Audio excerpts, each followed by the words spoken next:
what made you, Doug, start doing these videos? What was it that made you go, hey, do you know what? I'm going to check out bands for the first time, like Slipknot, like Avenged Sevenfold, like Metallica and Tool. What made you go down that route?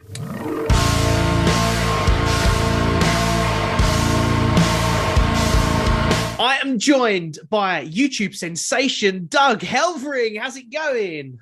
It is going great. Thank you for having me here. You're very welcome. Or should I say, hey, y'all? Because this, hey, y'all, I can't do that. Right behind me. Yeah, right. It reminds me. Thank you for coming on the program. Just a bit of my pleasure. A bit of background about you. You've got over 200,000 subscribers on YouTube. You rose to fame when you started to release reaction videos to metal songs. But it wasn't just your reactions that people fell in love with. It was the fact that you're so clearly musically educated as a composer yourself. And for me, you are just an absolute joy to watch. Your reactions are so captivating. Thank you. What made you, well, it's £10, please. No, I'm joking. What is your background in music for those that don't know? Music? I grew up as a sports kid. I played basketball and baseball. I don't come from a musical family. I happened to get into it in late junior high and high school because that's where all the girls were. and like I joined choir. And, you know, they needed tall guys in the swing choir. And I'm like, this is a cool, different crowd from the, you know, the jocks that I've been hanging out with. And I was just fascinated by the sounds and then got to where I was trying to figure the sounds out and just started, you know, exploring on the piano and getting into music. By the time that I got through high school, I was lettering in both music and baseball, which is kind of strange. Cool. As a high schooler, but I ended up going to college, and I wasn't even going to be a music major in college until finally all my friends in choir said, you know, if you're going to do our homework better than us, then you better, you know, just either join or stop talking to us. So I became a music major. I love diving into the logistics of it, to the framework, to how it's all put together like a puzzle.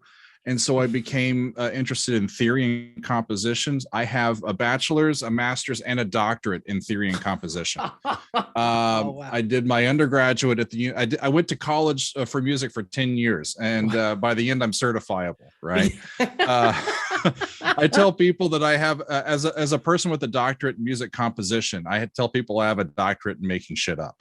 So I try not to take myself too seriously. The more that I got into music, the more that I just realized there's no way you can ever get to it all. You can always come back and learn something new every day, even if you're going back to the same pieces and the same people, because there's always a deeper layer to the onion with context, as not only like what is the music and how is the music and when is the music, but why, and the point of view of the people that are involved, whether it be performers or composers. It's all just interesting history to me. And I've been having a good old time here the last year and a half doing these videos on YouTube, and we're going strong. It's not just your reactions for me as just a viewer to your YouTube channel. It's not just the case of your reactions. It's actually the fact that your reactions are backed up by knowledge. You know, you'll say, for example, this is a low D, or this is a great, like, you know, everything you do is always backed up by information, which I find incredibly interesting as a musician myself. I'm always really kind of stuck into what you're saying. But what made you, Doug, start doing these videos? What was it that made you go, hey, do you know what? I'm going to check out bands for the first time, like Slipknot, like Avenged Sevenfold, like Metallica and Tool. What made you go down that route? A couple things, but mainly desperation. Honestly, because I got my doctorate in 2008, and I wanted to go into the workforce. In 2008 in America was a year where the economy just kind of went, you know, just kind of imploded on itself, and no universities were hiring. Mm-hmm. So I ended up just like kind of working my way along at a local community college. And then I finally got a nice gig working at Westminster Choir College, Mm-hmm. which is where I did my master's here in New Jersey. And I called, up some old professors and say, I need a gig, y'all. And they said, come on over. We can at least get you on adjunct and go from there. And so for a decade, I taught at Westminster Choir College. And during the pandemic, my teaching gig kind of vanished because the changes at Westminster specifically were already kind of underway, just some generational changes. But the pandemic, especially for a school that specializes in students and music that uses like spoken word and singing, meanwhile we're in a pandemic where doing so is inherently dangerous, right? It was just like everything stopped. And I needed a new gig. I was trying to figure out where I was going to go, and no universities in America were hiring during the pandemic. And I haven't been in the private sector in over a decade, so I was trying to figure out what I'm going to do. And right around the beginning, January of 21, I'm talking to my brother, who's a big music fan. Like I'm the educated musician. My brother's the real connoisseur of the family. And he said, you should do reaction videos. And I'm like, reaction videos are stupid. Why would I do a reaction video? And he says, well, think about the skills that you have cultivated. You know how to talk about music while listening to music. Yes. Just tell them what's going on. I'm like, all right, fine. Which one should I start with? And he goes, Iron Maiden, Fear of the Dark. And I'm like, why? And he said, because the Iron Maiden fans are awesome. And if it's Iron Maiden, they'll click on it. It doesn't matter who you are. And my brother was correct, because at the time I had maybe 130, 150 subscribers, like total. In January of 21. And I put out this little video. I'm like, hey, y'all, how you doing? I'm going to look at this Fear of the Dark by Iron Maiden. Oh, cool. That's an E minor chord. And that's interesting.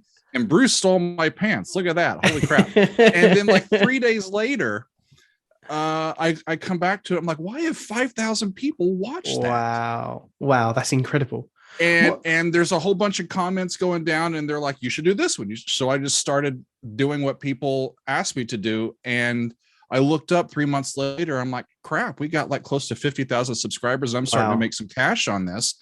And 6 months, from when we started our Patreon, and it became full time. Wow. It's crazy. And I've got to ask, with regards to your background in music, is the heavier side of music something that growing up you had an emotional connection to, or is it something that you've kind of fallen in love with more as you've matured? I have had an emotional connection to it, mostly negative. It was a sound that I didn't like. The big, heavy power chords was a sound that I found abrasive and not full of nuance, and that turned me off, and I didn't want to listen to it. Okay. So I just I had friends like, check out Guns N' Roses, like while I'm 12, in the late 80s. And I'm like, the solo in Sweet Child of Mine sounds nice and melodic, but the rest of it, but as I've gotten older, and I think those old bands have kind of mellowed a bit, or my own sensibilities have mellowed a bit, where I'm open to them a little more.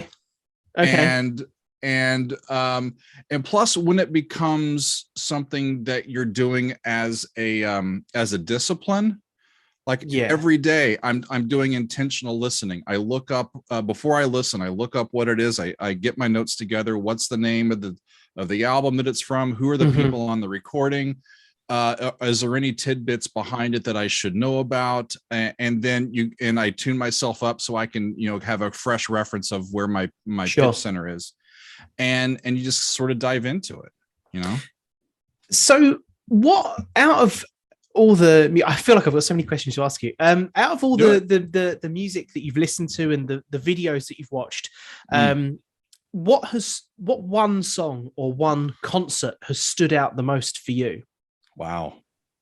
I am on record, and I'll reiterate, my favorite episode that I have done, the one that hit me emotionally the most profoundly, was Close to the Edge by Yes. Oh, yeah. I had never heard it. Wow. I had Okay. never, and see, and that's the thing. Like I was at Haken and Symphony X I know. Yeah, I saw. week and a half ago, and this guy comes up to me at intermission, which is cool. It's cool to go to shows now, and I'm like, people come up to me and like, Doug, it's kind of fun. Yeah. This guy comes up to me and he says, I watch your show, follow things, and he says, tell me something.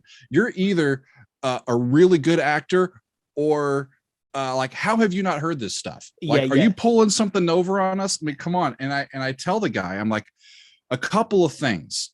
I started music late, and I don't come from a musical family. So I don't come from a family that has tons of LPs, hanging around in the bookshelves. What was on the radio, we listened to. And if I was listening to the radio, oftentimes I was listening to the Cardinals game, on the radio or something instead of music. And then when I started really studying music, you work at it all day. So the last thing I want to do when I come home is relax by listening to more music. So I would listen to podcasts or books on tape or just watch television shows instead of like relax. You don't go to work and listen to Mozart symphonies or Stravinsky or whatever, and you're really into it, and then your brain is just kind of fried by the end of the day, and you go home and like, I think I'm going to put some metal on. It's I just never had a chance to really take the time to listen to this stuff. So I mean, of course I knew that the titles and the names of stuff, but I'd never really had a chance to intentionally dive into them. Yes. Probably the thing that got me into you was somebody shared on Facebook a reaction of you watching Dance of Eternity by Dream Theater. And I would say that's probably one of the most complex pieces of kind of metal at the moment and progressive rock. That was my very first Dream Theater reaction, I think. I was going to say I thought it was. When you stumble across something like that, because you're so knowledgeable about music theory, something as complicated and intense as that, what kind of goes through your mind? What are you thinking when you're listening to something for the first time going, I mean, I think I even quoted you a moment ago by saying, oh my man, that's a low D or something like that. Sure. And it goes from there. When for something like Dance of Eternity, it's really just diving into the deep end and trusting your instincts and trying not to get overwhelmed. Sure. And you just pick out what you can make sense of. There's a lot of stuff that's going by you. The licks are so fast that in the moment, it's hard to tell what exactly the contour of them are. Sometimes they're going by so quickly that it's hard to tell exactly what the actual melodic riff is, but the speed at which the chord changes is slower. Yes. So if I can understand the background, they're riffing over a static chord and now the chord changes. So now they're riffing over a different chord. And if I can, that one I can almost keep up with. Okay. And keep in mind that the skill of doing that is something that for me was completely something that I had to learn. It's not a skill that I don't have perfect pitch. It's not a skill that but you've got relative just pitch. Yeah, for sure. But it's well trained, over 2 decades of constant practice. So once you've heard 1 to flat 6 and noted it actively, 1,000 times, it just comes like that when you hear it again, so it just becomes something that your brain becomes accustomed to the patterns and you just sort of react to it. The same way a gamer, remembers where to go and what, rhythms to interface with what they're doing. It's so interesting. It's almost like hearing an outsider's point of view on something they're already very educated on, if that kind of makes sense. It's a strange USP that you've got going on, Doug. But why do you think so many people have warmed to you, apart from the fact that it just looks like I want to give you a big hug? I'm going to be honest. Even though I classify myself as a composer, I've always been a teacher at heart. Okay. I love I get very excited when I know that myself and another person or a group of people are riffing off of each other and we're both learning in the process. Yes. So that's when I really get excited. So this is a very interesting thing. I have some musical tools that can help me digest and sort of explain what's going on to Mhm. people that know exactly how the music sounds already, but they don't have the vocabulary to explain why they like it. And I Okay. am not only giving it a fair shot, where most classical musicians would turn their nose up a little bit or say that they're too good for it or what have you, right? It took for a little bit. Iron Maiden, I was like, ha ha ha, they're doing the same three chords all the time, but it by like the 10th time, I'm like, okay, but they're so dedicated to their craft and they're talking about real things, and these are songs about fluff. They're not songs about sex, drug, and rock and roll. Yeah. They've got 3 guitar players that are trying to figure out how to play together, and Bruce is running around. What the, it's awesome. Come on now, I like to bring enthusiasm. I like to bring well, the other thing is, when you teach composition for as long as I have, you get accustomed to accepting the sounds and the musical ideas that come to you without judgment. Mm-hmm. And you're just trying to make them better. My job when a student comes to me, say, hey, I have this musical idea, this is what I've started. I'm like, ooh, this is nice, this is good, this is good. You can move this around, and not, why are you here? This isn't good enough. Never that. So it's just the point of view of the way that I like to teach. And for these episodes, it's exactly the same as me being in the classroom. The only difference is the music is popular instead of classical.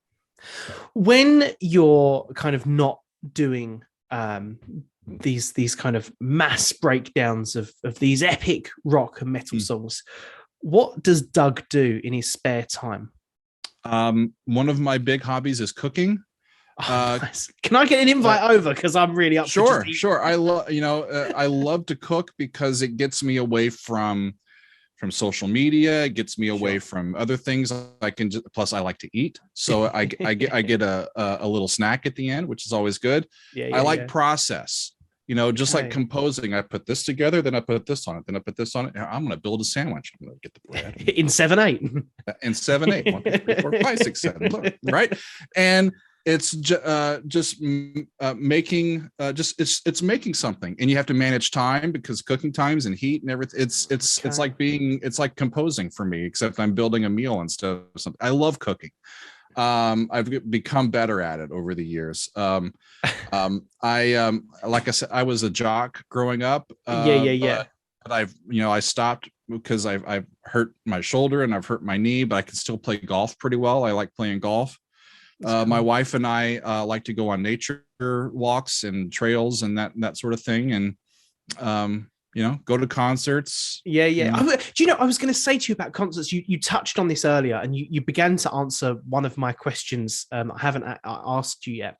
You went to a Symphony X and Haken show. And I know that a lot of people recognized you. How was that? How was it mental? Was it exciting? Were you nervous? This has happened a few times, so I've become accustomed to it a little bit. And the people have asked me the same thing, and I said, well, in the choir world, like I've been writing choir music for a long time. So in certain circumstances, if I walk into a American Choral Directors Association convention and a whole bunch of people notice you because they've done your music before. Sure. So I'm accustomed to that a little bit. The first concert I went to this year was Tool, and nobody recognized me. Okay. Even though I've done some Tool shows. And the next one I went to was Dream Theater, and I had about half a dozen people come up to me. And then we went to Transatlantic, and a few more came up to me. And then at the Haken and Symphony X show, I probably had close to 2 dozen.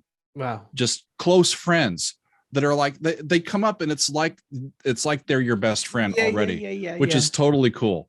That's amazing.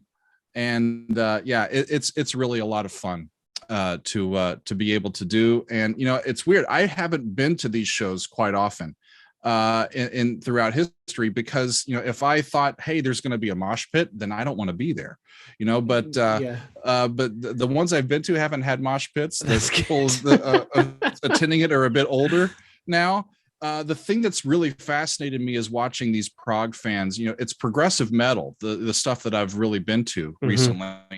They're not thrash. Some of them are partying, right? But it's hard to party till like 13/8. But it's possible. It's possible, but they are just locked in. You know, like John Petrucci's playing a solo. I had to watch everything his hand does, of course, because you know, well, not everything, because that could get weird, right? At least during the solo, all right. But you know, that's what I've been observing. Not only the musicians doing their thing, I really am fascinated by watching the musicians interact with each other on stage. You know, when you see, you know, a person giving a cue or a look to somebody else, it's just fun to know that they're doing this live now. You know, it's wonderful, especially after all these months with, you know, people being pent up inside and ready to get out and absolutely and really, you know, get at it here. So it's been fun. Doug, thank you so much for coming on. It has been so lovely to have a conversation with you. You are exactly what I thought you would be like. Very interesting, captivating, lovable character, and I'm very privileged that you've come on onto the program. I appreciate it. My you hang up. No, you hang up. My final question for you. You've mentioned that, for example, your brother's musical, your musical. Are we ever going to get some music released by you? And perhaps some rock, maybe some metal, something that's inspired you? Yes, I hope so. I hope so. So here's the thing. Over the last decade or so, I get so busy with teaching, and I also have a side church gig where I do stuff, and I'm running around. I typically have been writing music that people have been paying me to write. So it's commissions and this, that, and the other. Yeah, I'm not paying. And the commissions really have slowed down here and people are starting to kind of pick around a bit, but I am working on some ideas, and this comes a lot from our patrons too, from my Patreon. We have a lot of musicians that have gravitated to our community, which makes me happy as well. And they're like, when are we going to get a prog song, Doug? Because I'm a bass player. Just hook me up, you know? So I'm working on it. I hope that I can, you know, come up with something and be able to share a little of my musical side in this space. Amazing. A little bit. If you go to my YouTube channel, I have a playlist of some of my original works, which are in the classical vein. I also have done, especially over the pandemic, some meditative piano pieces. Nice. The pandemic has been quite traumatic for me to go through, and this was something that helped me. I would sit at the piano and do improvisations and do playing. So there's a couple of these that are like 40 minutes long where I'm just sitting there, and it's really top of mind, just playing. Okay. You know? And it's designed to be soft and mellow. Sort of expansive and mellow, right? So that's what those are designed to be. So amazing. But I hope to share some more stuff as we come up. But I'm trying to keep up. There's so many people that want to hear so many songs or want me to hear so many songs that they enjoy. I keep putting it on the back burner. I'll get to it next week, and then I like fill up my day with just nothing but answering emails and recording and editing. And but what a fun job to be your own boss after this long, you know, and have people interested in what you have to say. And mate, yes. I'm very lucky. Amazing. Yeah. Doug, thank you so much, man. My pleasure.